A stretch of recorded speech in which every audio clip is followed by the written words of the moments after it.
Nursing പഠിച്ചുകൊണ്ടിരിക്കുന്ന സമയത്ത് നമ്മൾ വിചാരിക്കും ഈ 4 കൊല്ലം കഴിഞ്ഞ പേഷ്യൻ്റ് കെയർ മാത്രമല്ലേ പഠിപ്പൊക്കെ കഴിഞ്ഞല്ലോ എന്ന്. എന്നാൽ അങ്ങനെയല്ല. നാളെ നമുക്ക് സിബാഹിയാണ്. നമ്മുടെ നാട്ടിലത്തെ വെച്ച് നോക്കാൻ വെച്ചിട്ടുണ്ടെങ്കിൽ NABH. അതുപോലൊരു അക്രഡിറ്റേഷൻ കിട്ടാൻ വേണ്ടിയിട്ട് നാളെ നമുക്കൊരു ഇൻസ്പെക്ഷൻ ഉണ്ട്. അപ്പോൾ അതിന് നന്നായിരുന്ന് പഠിക്കണം. എല്ലാ ഡിപ്പാർട്ട്മെൻറ്റിലും വന്നിട്ട് ചോദ്യങ്ങൾ ചോദിക്കും. മോർണിംഗ് ഡ്യൂട്ടി കഴിഞ്ഞ് അടുക്കലും പറക്കലൊക്കെ കഴിഞ്ഞ് ഒരു 5 മണിയായപ്പോൾ നേരെ ഹോസ്റ്റലിൽ ചെന്നു.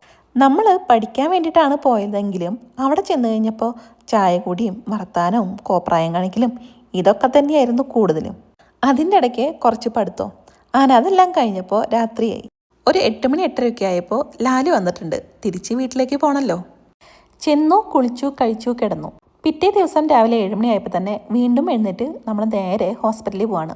ഇന്നാണ് ഇൻസ്പെക്ഷൻ ഡേ. അപ്പം നിങ്ങൾ വിചാരിക്കുന്നുണ്ടാവും ഈ ഇൻസ്പെക്ഷനുള്ള ദിവസം മാത്രം പഠിച്ചാൽ പോരേന്ന്. അങ്ങനെയല്ല. ഈ സിബാഹിക്ക് വേണ്ടി അല്ലാണ്ട് തന്നെ വീണ്ടും ക്ലസ്റ്ററിൽ നിന്ന് ഇടയ്ക്കിടയ്ക്ക് ആൾക്കാർ വന്ന് ഇൻസ്പെക്ഷൻ ഉണ്ടാവും.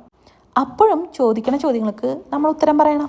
ഇന്ന് റൗണ്ട്സ് ഉണ്ടെന്ന് അറിഞ്ഞിട്ടും കറക്റ്റ് സമയത്തിന് ചെല്ലുന്ന ആൾ ഞാൻ മാത്രമായിരിക്കും. അവിടെ എല്ലാ സ്റ്റാഫും വന്നു കഴിഞ്ഞു. പിന്നെ ഷോർട്ട് കട്ട് പിടിച്ചിട്ടാണ് നമ്മളീ പോയിക്കൊണ്ടിരിക്കുന്നത്.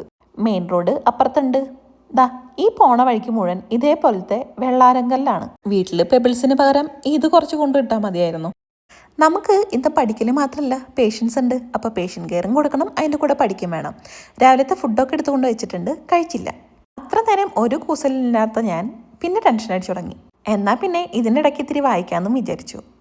ഈ കാണുന്ന മുഴുവൻ പോളിസിയും നമുക്ക് വായിക്കാനുള്ളതാണ്. പക്ഷേ ഇന്ന് ഒരെണ്ണം മാത്രമേ ഉള്ളൂ.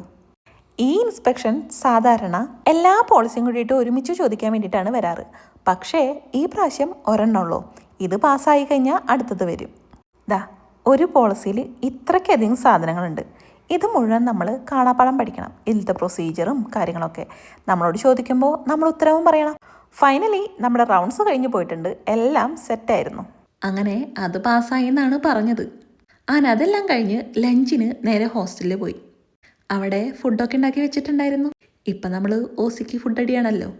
അങ്ങനെ ഇന്നത്തെ ആ ഇൻസ്പെക്ഷൻ കഴിഞ്ഞു. ഇനി അടുത്തതിന് പഠിക്കണം. ഇനിയുണ്ടല്ലോ ഇഷ്ടംപോലെ പോളിസികൾ. അപ്പോൾ ശരി ട്ടാ.